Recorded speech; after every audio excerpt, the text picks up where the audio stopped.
ഈ അഖില ഭാരത ഹിന്ദു മഹാസഭയ്ക്ക് 5 വോട്ട് പിടിക്കാൻ കഴിയുമോ? പിന്നെ ഇവരെങ്ങനെയാണ് LDFന്റെ തെരഞ്ഞെടുപ്പ് കമ്മിറ്റി ഓഫീസിൽ വന്ന് ഈ മറ്റേ ചുവന്ന ഓറഞ്ച് യൂണിഫോം ഇട്ട് തലക്കെട്ടും കെട്ടി പോളിറ്റ് ബ്യൂറോ അംഗം A വിജയരാഘവന്റെ കൂടെ ഫോട്ടോയും എടുത്ത് ഞങ്ങളിതാ LDFനെ പിന്തുണയ്ക്കുകയാണെന്ന് പറഞ്ഞു പോകുന്നു? അപ്പോഴേ തള്ളണ്ടേ? അത് നിരാകരിക്കാൻ പോലുള്ള ആർജവം എന്തുകൊണ്ടാണ് LDFന് ഇല്ലാതായി പോകുന്നത്? അത് വഴിയേ അറിഞ്ഞോളൂ. ഹിന്ദു മഹാസഭയെ പറ്റി നമ്മൾ കേട്ടിട്ടുണ്ട്. ഈ അഖില ഭാരതീയ ഹിന്ദു മഹാസഭയെ പറ്റി ഞങ്ങൾ കേട്ടിട്ടില്ല. ഈ തെരഞ്ഞെടുപ്പ് കമ്മിറ്റി ഓഫീസിൽ പലരും വരും, ഫോട്ടോ എടുക്കും. ഏതെങ്കിലും തരത്തിൽ ഒരു വർഗീയ കക്ഷികളുടെയും വോട്ട് വേണ്ട എന്ന് എനിക്ക് മനസ്സിലായില്ല പറയുന്നവരാണ് ഞങ്ങൾ. ഈ തെരഞ്ഞെടുപ്പ് കമ്മിറ്റി ഓഫീസിൽ വരുന്നവരുടെ കൂടെ ഒക്കെ പോളിറ്റ് ബ്യൂറോ അംഗങ്ങൾ ഫോട്ടോ എടുക്കുവോ?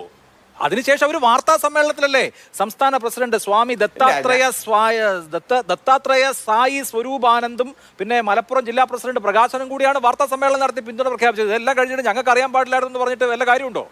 ഈശ്വര, ഇനി എന്ത് ചെയ്യും? കേൾക്കുന്നത് ഈ തെരഞ്ഞെടുപ്പ് സമയത്ത് ഇത്തരത്തിലുള്ള പല നമ്പറുകളും വരും. ഞങ്ങൾ കൃത്യമായി പറഞ്ഞിട്ടുണ്ട്, അന്നും പറഞ്ഞിട്ടുണ്ട്, ഇന്നും പറഞ്ഞിട്ടുണ്ട്. മതത്തിന്റെ പേരിൽ രാജ്യം നിർമ്മിക്കാൻ ശ്രമിക്കുന്നവരെ, അതിനുവേണ്ടി പ്രവർത്തിക്കുന്നവരെ, അത് ലക്ഷ്യമായിട്ട് നടക്കുന്നവരുടെ വോട്ട് ഞങ്ങൾക്ക് വേണ്ട. അത് ഭൂരിപക്ഷ വർഗീയതയായാലും ന്യൂനപക്ഷ വർഗീയതയായാലും വോട്ട് വേണ്ട. 2001 തെരഞ്ഞെടുപ്പിൽ PDP UDFനെ പിന്തുണച്ചു. അപ്പൊ അന്ന് നിങ്ങൾക്ക് ഭീകര കക്ഷിയായിരുന്നു.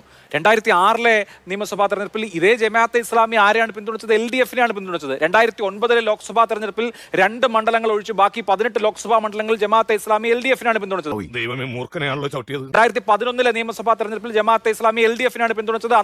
അന്നത്തെ അമീർ ആരിഫ് അലിയും CPM നേതാക്കളും തമ്മിൽ കൂടിക്കാഴ്ച നടത്തിയതിനെ അന്നത്തെ KPCC പ്രസിഡന്റ് രമേശ് ചെന്നിത്തല രൂക്ഷമായി വിമർശിച്ചു. അന്ന് പിണറായി വിജയൻ കണ്ണൂരിലോ ചാഞ്ഞടിച്ചു. ഒരു സംഘടനയുടെ നേതാക്കൾ ഞങ്ങളെ കാണാൻ വന്നു എന്ന് കരുതി അവർ തീവ്രവാദികളാകുമോ? എന്താണ് കോൺഗ്രസിന് ഉള്ള നിലപാട് എന്നൊക്കെ അദ്ദേഹം പ്രസംഗിക്കുന്നത് ഇപ്പോഴും പഴയ ഫയല് പരിശോധിച്ചാൽ നമുക്കറിയാൻ കഴിയും.